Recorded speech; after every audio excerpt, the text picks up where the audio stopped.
On May 10, 2006, United Nations observed first World Migratory Bird Day, launched by CMS and AEWA in Kenya.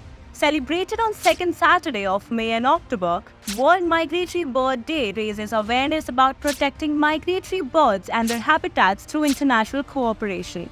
But migratory birds in the modern world face big threats. In 2024, the UN's first State of the World's Migratory Species report by CMS revealed that out of 1,189 species, 44% of migratory species are in decline and 22% are threatened with extinction. UN says between 1988 and 2020, population of migratory species declined and recovered, indicating a rising risk of extinction. 2019 Science Journal says that North America has collectively lost 3 billion birds since 1970, representing a 29% decline in continent's total bird population.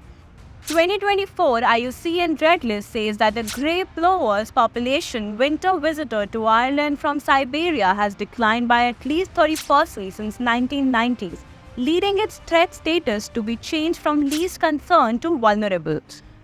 Curlew sandpiper's population has declined by over 30% globally since late 2000s. In New Zealand, bar-tailed godwit's population decreased from over 100,000 in late 1980s to 67,500 in 2018. As per UN, steppe eagle, Egyptian vulture have become more endangered over past 30 years. Decline of migratory birds has been fueled by habitat loss, overexploitation, invasive species, barriers to migration and climate change. According to 2023 State of India's Birds SOIB report, 60% of bird species in India experience long-term population decline over past 30 years.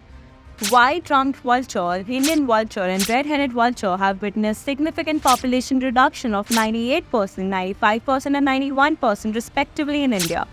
Coimbatore Nature Society (CNS) says in November 2024, only 25 migratory bird species were present in wetlands of Coimbatore, down from 47 in January 2024.